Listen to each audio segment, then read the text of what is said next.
Vamos a continuar con el problema número 2 del tema de reducción al primer cuadrante. Y para este problema, pues simplemente tenemos que saber tres cosas.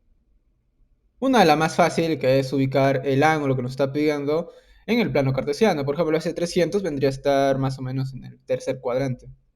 Y saber diferenciar que en el primer cuadrante todas van a ser positivas, o sea, cualquier ángulo pues va a ser positivo. Y en el segundo cuadrante solo los senos y cosecantes pues van a ser positivos.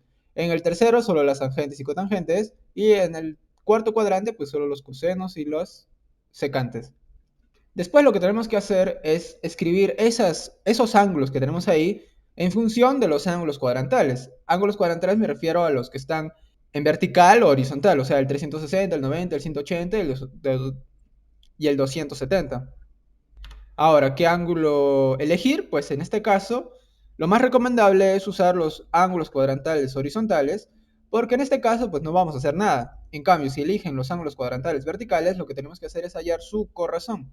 Y la corrazón de cada función trigonométrica es, por ejemplo, la corrazón del seno es el coseno y la corrazón de la secante pues es la cosecante.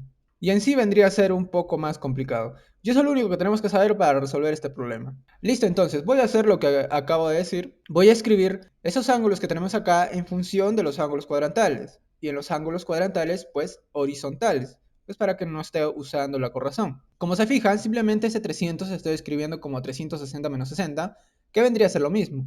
180 menos 60, que vendría a ser 120. Y el 180 menos 45, que vendría a ser 135. Como siguiente paso, pues vamos a ubicar esos ángulos en el plano cartesiano para saber qué signo tiene, o positivo o negativo.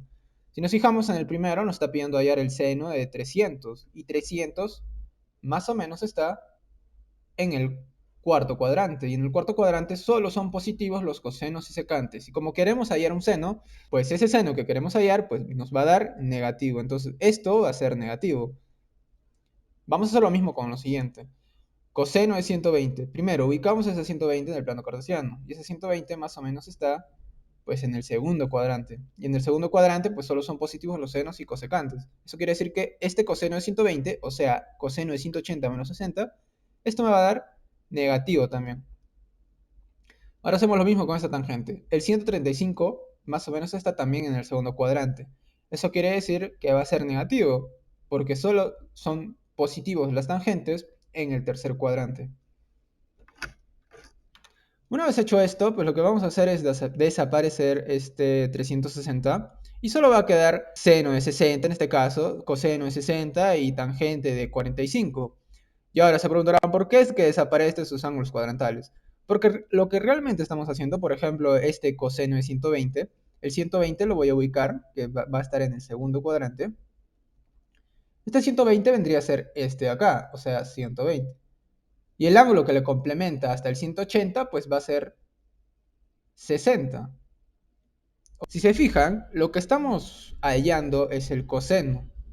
Entonces, si agarramos este ángulo de acá, o sea, el 60, el coseno vendría a ser cateto adyacente sobre la hipotenusa.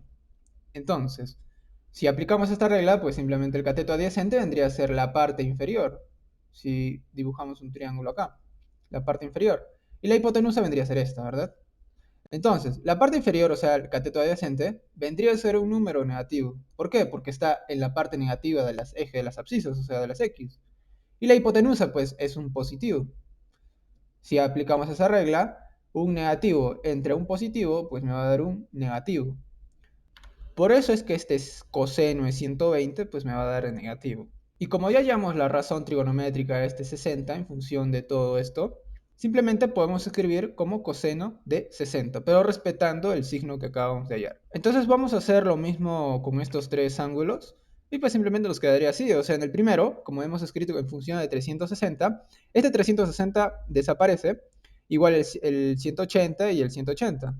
Solo nos va a quedar seno de 60 negativo, porque ya lo habíamos ubicado en el plano cartesiano, y menos coseno de 60 entre 3 por menos tangente de 45 elevado al cubo, ¿verdad? Si se dan cuenta, lo que hemos hecho es reducir todos estos ángulos grandes a ángulos del primer cuadrante. 60 es del primero, 60 también, y 45 también es del primero. Y esto pues ya sabemos resolver. Entonces simplemente vamos a reemplazar. El seno de 60 vendría a ser raíz de 3 entre 2, el coseno 1/2, y la tangente de 45 vendría a ser 1. Y respetando pues los signos que habíamos hecho. Si se fijan acá, este al cuadrado, pues va a distribuir a los dos, y a este negativo también, entonces sería menos por menos más, se va el negativo, y simplemente acá va a quedar 3 cuartos. Este con menos y este menos, pues se van a multiplicar y simplemente va a quedar más.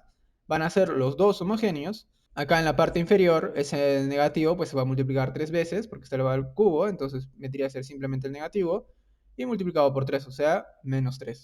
En esta parte lo que vamos a hacer es sacar mitad. ¿Para qué? Pues para que esto quede como 3 por 2 entre 2 más 1/2.